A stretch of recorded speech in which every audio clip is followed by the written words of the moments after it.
amount of money will ever make you wealthy. Because as soon as you get there, you will raise the game. Because growth is life. But having to grow in order to feel significant enough means you will always be poor. It's a game that never ends. Let's talk about money now, not wealth. What does it take mechanically to get this thing called financial independence? And what is financial independence as opposed to wealth? Wealth is a product of the mind. Again, no amount of money you ever achieve will make you wealthy. Life will pay whatever price you ask of it. But you know what's interesting? You got to ask intelligently. Now, if you were going to ask intelligently, there might be 5 elements of that. Number one, you'd have to ask specifically, wouldn't you? You wouldn't ask in a general way. People do it all the time. They go, I want more money. Fine, here's $1, get out of here. Very often, you're getting what you're asking for. You're just not aware of how general you're asking. Clarity is power. The more clear you are about exactly what it is you want, the more your brain knows how to get there. Your brain is a servo mechanism. It's like a bomb. Those bombs, those missiles, they have a servo mechanism. So if the target moves, it knows what the target is, it follows it. Your brain, when you condition it, knows exactly what to go for and will find a way to get there. But when you decide what's most important to you, your brain goes after it. Everyone I know who's successful builds what I call an RPM plan. An RPM is built on the metaphor that the way to get from where you are to where do you want to go to the fastest is you got to build power, like in a car, RPMs. And the R stands for they know the result they're after. They know what they want precisely. If you don't know exactly what you want, or you let yourself get beyond that to something general, you're not going to achieve it. We all have goals. The problem, as I've said before in this program, is that we're unconscious in the use of our resources. Most people's goals are to, quote, pay the lousy bills, or to get by, or to survive, or get out of debt, or make it through the day, make the relationship a little better, get a better job. In short, they're caught up in the trap of making a living rather than designing a life. Remember that our goals affect us whatever they are. If we don't consciously plant the seeds of what we want in the gardens of our minds, we'll end up with weeds. If we want to discover the unlimited possibilities within us, we must find a goal big enough and grand enough to challenge us to push beyond our limits and discover our true potential. Remember that your current conditions do not reflect your ultimate potential, but rather the size and the quality of the goals upon which you're currently focusing. We all must discover or create a magnificent obsession. Whenever you look at somebody and say, why are they more successful than anybody else? It's always because of step one, they've raised their standard. If you go back home and you want to change your life in any way, personally, professionally, or your company, as boring as it sounds, as stupid as it ain't it sounds, because even though that's not sexy, it is the only thing that creates lasting change. You can go on a diet and you can lose weight, but what will that person eventually do? They'll go where? Back, unless they raise their standard. Now that sounds so trite and stupid and positive thinky or old school, but the truth is it's the truth. So maybe I can language it in a way that's more compelling to you or more simple. What does it mean when we say raise our standards? It means you turn your shoulds into musts. The difference in people is that they turn their shoulds into musts. The things that you used to say I should do, you do your shoulds when it's convenient, when it's comfortable, when it goes your way. But when something is a must, not to other people, but a must to you, do you find the way to get it done, yes or no? So the difference in people is what's their must, or another word for that is what's their standard.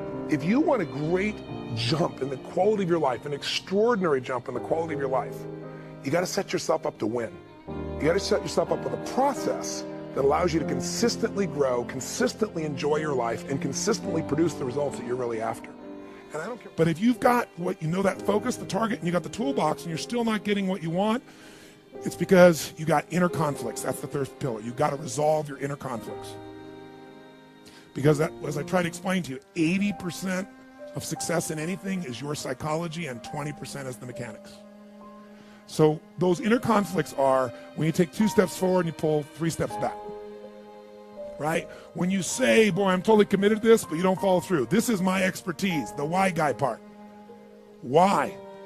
Why do you keep saying you want this? You have crystal clarity and you have the tools and you're still not getting it. There's a conflict in you.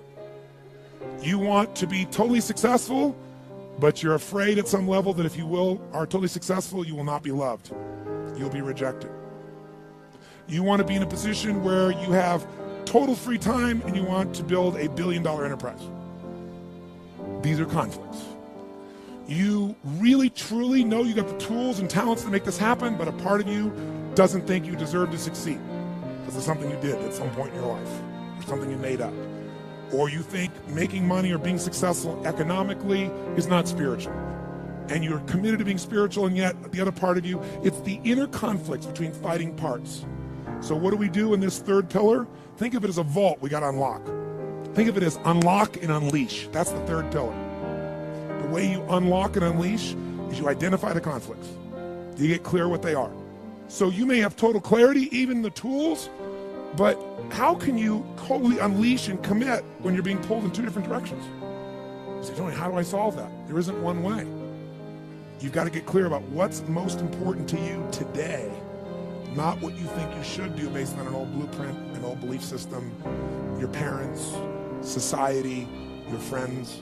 Otherwise, you'll succeed and not be fulfilled. So once you identify the conflicts, now what you got to do is align.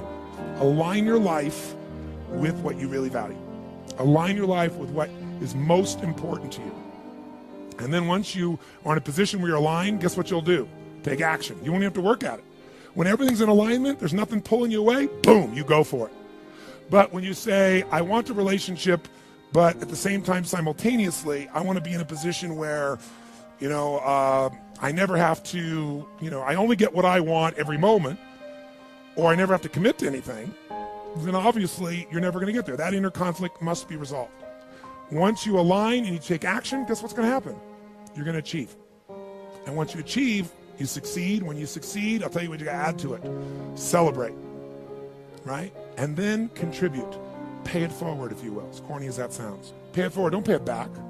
Take what you've got, what you've learned, and bring it to someone else.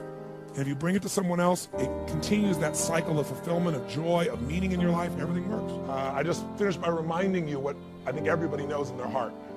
Nothing you get will ever make you happy.